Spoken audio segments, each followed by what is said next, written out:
नमस्कार दोस्तों, स्वागत है आप सबों का English with Rupesh sir YouTube channel पर। आज के इस वीडियो में मैं आप लोगों को रूट वर्ड्स के आगे का सेशन लेके आया हूं और आज जिस रूट वर्ड को हम लोग डिस्कस करेंगे वो है CIS। इसका मतलब होता है टू कट, यानी किसी चीज को काट करके संक्षिप्त करना। उस सेंस में जिस वर्ड में ये रूट वर्ड आएगा उसका मतलब होगा। और एक रूट वर्ड और देखेंगे आज इस वीडियो में, क्लेम या काम या क्लेम। तो ये हो गया काम और क्लेम। इसका मतलब होता है टू शाउट, यानी चिल्लाना, कोलाहल करना या किसी चीज को बोल बोल के जोर से बताना। उस सेंस में उस वर्ड का मीनिंग आएगा जिसमें ये काम या क्लेम रूट वर्ड होंगे। तो आज हम लोगों का डे 35 है। आई होप अगर जिन लोगों ने शुरू से वीडियो को फॉलो कर रहे हैं उसको सभी चीज़ अच्छे से मालूम है किस तरीके से हम लोग यहाँ पे वर्ड को डिस्कस कर रहे हैं। तो चलिए आज के सेशन को स्टार्ट करते हैं। वीडियो अच्छा लगेगा तो वीडियो को ज़रूर लाइक कर अपने फ्रेंड्स में शेयर कर दीजिएगा और चैनल पे नए होंगे तो चैनल को सब्सक्राइब कर लीजिए। फर्स्ट वर्ड है आज का कॉनसाइज। तो यहाँ कंसाइज में आप देखेंगे एक CON और दूसरा रूट वर्ड CIS है। तो यहाँ पे कौन मतलब इस वर्ड में होता है कंप्लीट, और यहाँ पे साइज का मतलब हम लोग अभी देख चुके हैं, इसका मतलब होता है टू कट। तो अब इससे इस रूट वर्ड को देख के आप इस वर्ड को अच्छे से समझ सकते हैं। फर्स्ट टाइम आपको क्या करना होगा, इसका मीनिंग को देख लीजिए। जैसे किसी चीज को कंप्लीट रूप से काट कर उसको कट करके एकदम एक्सप्रेसिव बना दे, दैट मीन्स कि संक्षिप्त कर दे। कोई चीज लेंदी वे में है उसको कुछ वर्ड में हम लोग व्यक्त करते हैं तो क्या कहलाता है, कंसाइज। तो यहाँ से आप इस वर्ड को इजीली अब समझ पाएंगे। कंसाइज क्या हो जाएगा कि गिविंग, इसको लैंग्वेज में लिख लेते हैं क्योंकि ये वर्ड आपको सिनोनिम्स, एंटोनिम्स और वन वर्ड सब्स्टिट्यूशन में भी हेल्प करेंगे। तो इसका मतलब हो जाएगा giving a lot of information in few words, information in few words. जब कुछ शब्दों में पूरा इंफॉर्मेशन दिया जाए तो उसको हम लोग बोलेंगे कंसाइज। और ये इंफॉर्मेशन कैसा होगा, स्पष्ट रूप से होगा। तो आप इन चीज़ों को ध्यान रखिएगा। तो कंसाइज से आप यहाँ से इन वर्ड को देख के इसका मतलब लगा सकते हैं। नेक्स्ट वर्ड है इन साइज। तो यहाँ पे इन मतलब होता है इनटू और साइज मतलब होता है टू कट। तो इसका मतलब हो जाएगा किसी चीज में कट करना। अब इसको कैसे समझे, तो लेट से कि आपने देखा होगा कोई एक वुड है, लकड़ी है, उसको क्या करते हैं कुछ कुछ पार्ट इसको कट करके यहाँ पे कुछ उत्कीर्ण किया जाता है, दैट मीन्स कुछ लिखा जाता है। जैसे इंग्लिश ही लिखा गया तो क्या था, वुड कोई लकड़ी का टुकड़ा था, उसको खोद खोद करके उसके कुछ पार्ट को कट कट करके वहाँ पे कोई वर्ड लिखा गया या कुछ भी लिखा गया, यानी उत्कीर्ण करना किसी चीज में, जैसे कि वुड हो जाएगा या किसी सरफेस पे।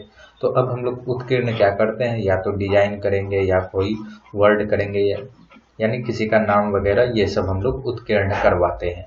तो इनसाइज मतलब होता है टू कट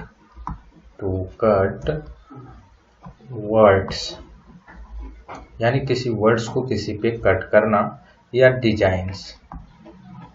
डिजाइन को इस तरीके से आप कुछ भी करा सकते हैं एक्सेट्रा। इनटू अ सरफेस, किसी सतह पे जब इस तरीके के इस चीज़ों को हम लोग खुदवाते हैं, उत्कीर्ण करवाते हैं, तो उसको हम लोग बोलते हैं इनसाइज। आई होप यहाँ से ये वर्ड को आप समझ गए होंगे।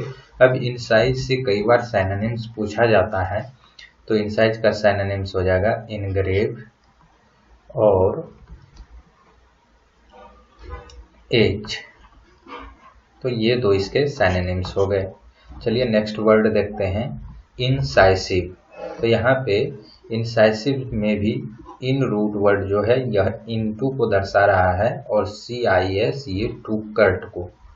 तो अब इस तरीके से किसी चीज को कट करना कि वह इफेक्टिव हो जाए, तो उसको हम लोग बोलते हैं इंसाइसिव। यानी इसको आप हिंदी में बोलेंगे तो कोई चीज़ इफेक्टिव हो गया तो क्या हो गया, वह प्रभावशाली हो गया। तो किसी चीज़ को कट करके उसको क्या बना दिए, प्रभावशाली बना दिए। एक सेंस में आप देखेंगे कि सभी वर्ड्स का मीनिंग हल्का मिलता जुलता है अगर हम लोग इस तरीके से रूट वर्ड से देखते हैं। तो जो ये अनइम्पोर्टेंट पार्ट था, जो अननेसेसरी पार्ट था, उसको कट कर दिए किसी चीज से तो वह क्या बन गया, प्रभावशाली बन गया। तो उसको हम लोग बोलेंगे इंसाइसिव। तो इसको आप इंग्लिश में बोल सकते हैं इम्प्रेसिव या impressively, direct and decisive, direct and decisive.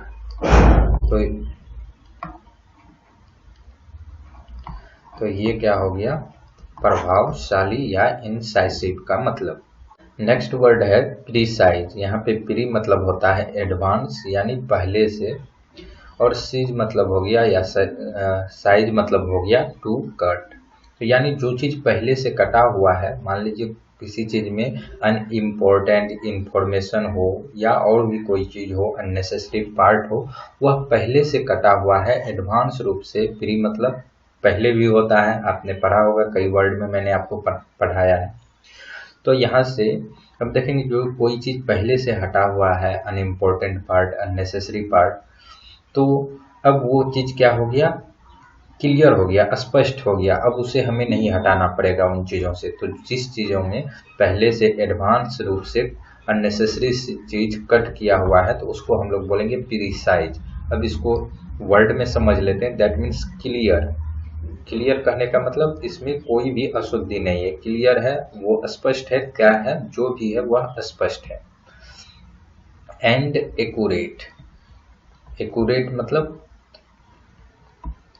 Precise, जिसको हम लोग बोलते हैं, कई बार बोलचाल में भी बोलते हैं, एक्यूरेट है, एग्जैक्ट है। दैट मीन्स कि जो होना चाहिए वही है, उसी मात्रा में है, तो उसको क्या बोलेंगे, एक्यूरेट। तो आई होप कि यहाँ से प्रिसाइज को समझ लिए होंगे।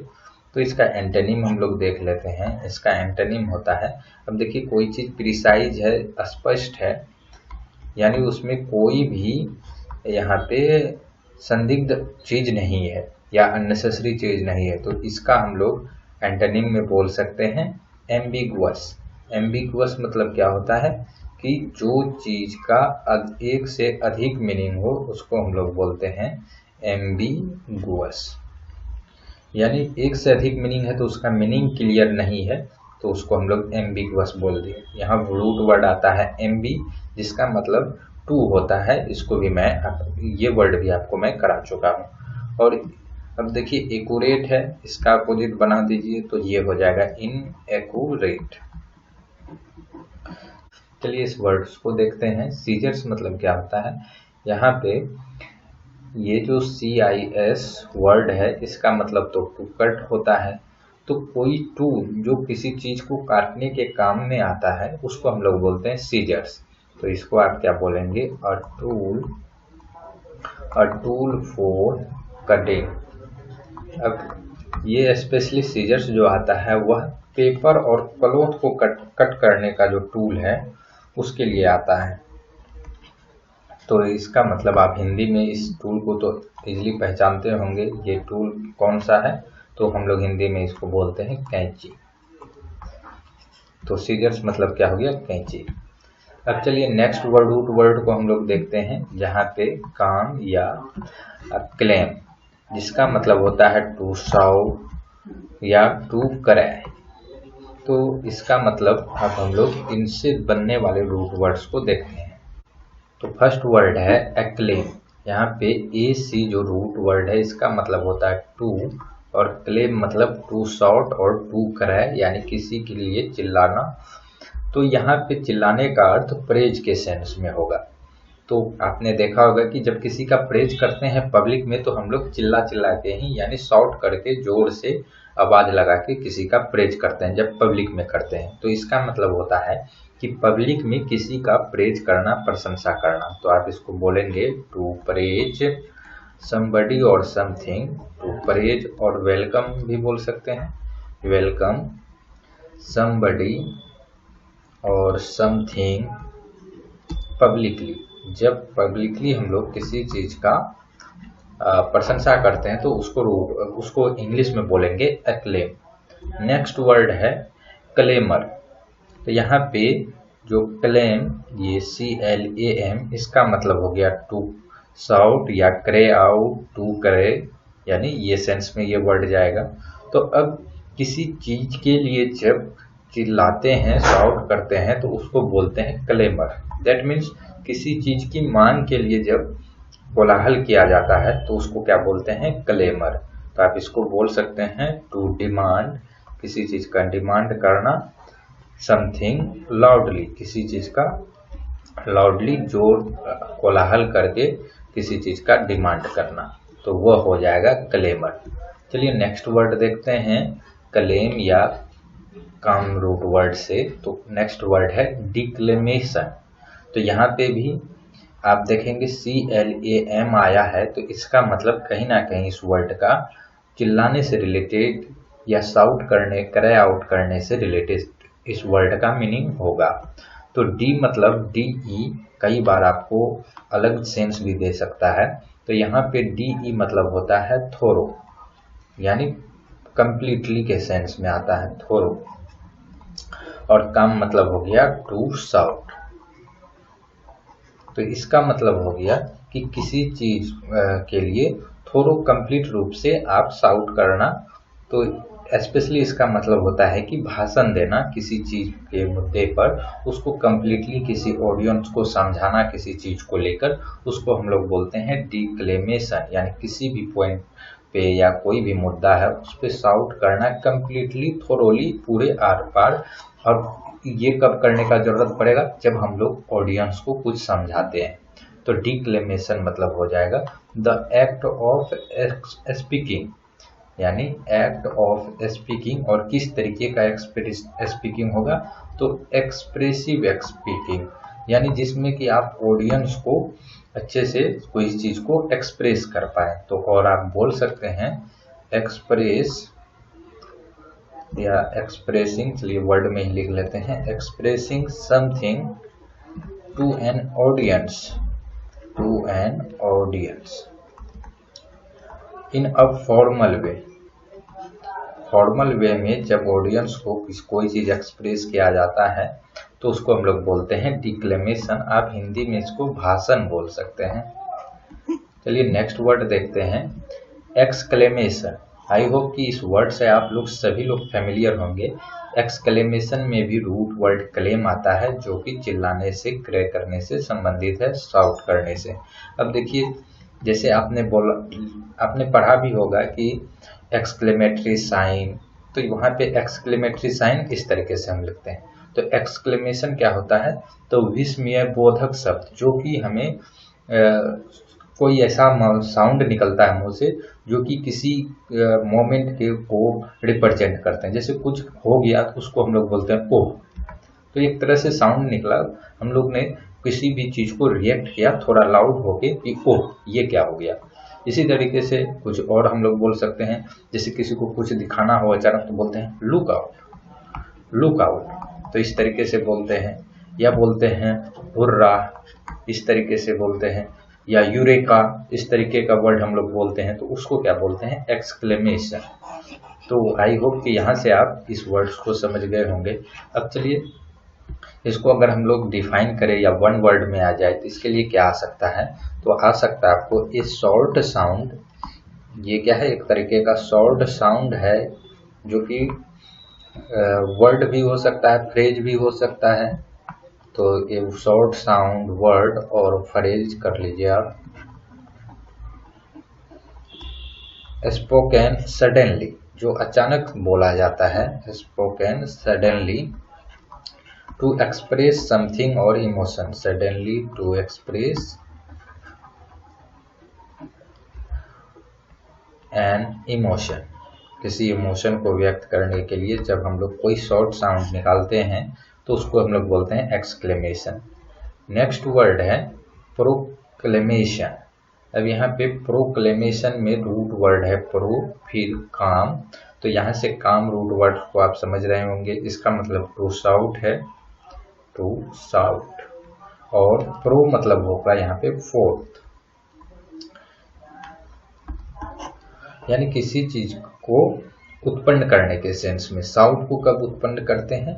जब किसी चीज का घोषणा करते हैं, यानी चिल्लाना, यानी आप इसको हिंदी में मैं बोल रहा हूँ चिल्लाना, एग्जैक्ट तो चिल्लाना नहीं आ रहा है, लेकिन आप इसको इस तरीके से रिलेट करते हैं। जब किसी चीज का हम लोग घोषणा करते हैं तो वहां पे क्या करते हैं, एक तरह से हम लोग जोर से बताते ही हैं। तो ये हो जाएगा प्रोक्लेमेशन, मतलब होगा an official statement about something, an official statement about something important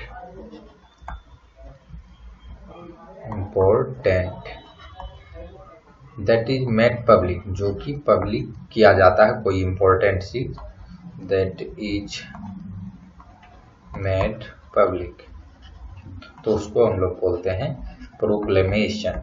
और आप इसको बोल सकते हैं हिंदी में घोषणा।